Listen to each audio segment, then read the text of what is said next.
ইফতারিতে মাত্র 5 মিনিটে বানিয়ে ফেলতে পারবে এই ভাইরাল নফরত কা শরবত। আসসালামু আলাইকুম, কেমন আছো তোমরা সবাই? নতুন একটি রেসিপিতে তোমাদের সবাইকে স্বাগত জানাই। মোহাব্বতের শরবত বা এমনি শরবত তো আমরা প্রায় খেয়ে থাকি, একবার এরকম করে নফরতের শরবত বা শরবতে নফরত বানিয়ে দেখবে, দুর্দান্ত লাগবে। আর এটা হয়ে যায় খুব তাড়াতাড়ি। দেখে নাও তাহলে আজকের রেসিপি। ভিডিও শুরু করার আগে একটাই রিকোয়েস্ট, চ্যানেলটিকে যদি সাবস্ক্রাইব না করে থাকো তাহলে সাবস্ক্রাইব করে দিও, আর ফেসবুক থেকে দেখলে পেজটাকে ফলো করতে ভুলো না। তো আমি এখানে নিয়েছি হচ্ছে 2 গ্লাস দুধ। এখানে আমি লিকুইড দুধ নিয়েছি, তোমরা চাইলে এখানে গুঁড়ো দুধের করে নিতে পারো। আর এবার এর মধ্যে অ্যাড করবো হচ্ছে চিনি। তোমরা এখানে যে যেমন মিষ্টি খাও সেই অনুযায়ী চিনি দিয়ে দেবে। আমি এখানে 2 চা চামচ চিনি নিয়েছি, আর দিয়ে দিব হচ্ছে 1/2 চা চামচ এলাচ গুঁড়ো, তাহলে এর ফ্লেভারটা খুব ভালো আসবে। আর তোমরা এখানে চাইলে ইয়েলো ফুড কালার ব্যবহার করতে পারো, তবে আমি এখানে কোনো রকম ইয়েলো ফুড কালার ব্যবহার করি না। আমি এখানে একটুখানি স্যাফরন দিয়েছি, তাহলে এর কালারটা খুব ভালো আসবে। দিয়ে 5 থেকে 6 মিনিট এরকম করে ফুটিয়ে নিলেই আমাদের এটা একদম রেডি হয়ে যাবে। আর এটা যত ফুটে আসবে তত এর কালারটা চেঞ্জ হতে থাকবে। মহব্বতের শরবত যেমন ভাইরাল, তেমনই এই নফরতের শরবতও খুবই ভাইরাল, তাই ভাবলাম তোমাদের সাথে আমিও শেয়ার করি এই ভাইরাল নফরতের শরবত।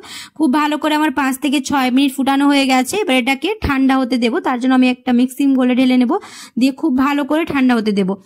জানি না এটার নাম কেন নফরতের শরবত, কিন্তু আমরা যতবারই খেয়েছি এটা খুবই ভালো লেগেছে। আর যে কেউ প্রেমে পড়ে যাবে এরকম করে শরবত বানিয়ে খেলে। ইফতারিতে এরকম ঠান্ডা ঠান্ডা পরিবেশন করলে ইফতারি মূল আকর্ষণ হবে এই ভাইরাল নফরতের শরবত।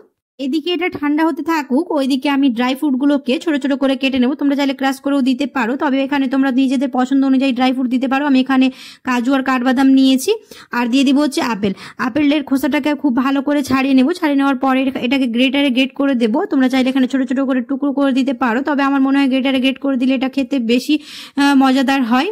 এবার এর মধ্যে অ্যাড করব হচ্ছে ড্রাই ফ্রুটগুলো। এটা খুব ভালোভাবে ঠান্ডা হয়ে গেছে। এবার এক এক করে সমস্ত কিছু এখানে অ্যাড করে দেবো, ব্যাস হয়ে যাবে আমাদের নফরতের শরবত একদম রেডি। তো এখানে আমি ড্রাই ফ্রুটগুলো দিয়ে দিলাম। এবার আপেলটাকে খুব ভালো করে গ্রেটারে গ্রেট করে নেব। আর দেখতেই পেলে এটা বানাতে কতটা সহজ, যে কেউ বানিয়ে ফেলতে পারবে ইফতারিতে এই ভাইরাল নফরতের শরবত। আর এটা হয়ে যায় খুব তাড়াতাড়ি, মাত্র কয়েকটি উপকরণ দিয়ে বানিয়ে ফেলতে পারবে। মাঝে মাঝে ইউনিক কিছু এরকম ইফতারিতে থাকলে মন্দ হয় না। সবগুলো দেওয়ার পরে খুব ভালোভাবে মিশিয়ে নিয়ে এবার এর মধ্যে বরফ অ্যাড করলে আমাদের শরবত একদম রেডি। ইফতারে প্রতিদিন একই রকম শরবত না খেয়ে এরকম ভিন্ন ভিন্ন কিছু ট্রাই করে দেখবি, দুর্দান্ত লাগবে। যারা এখনো এই ভাইরাল নফরতের শরবত ট্রাই করে দেখোনি, অবশ্যই ট্রাই করে দেখে নিতে পারো।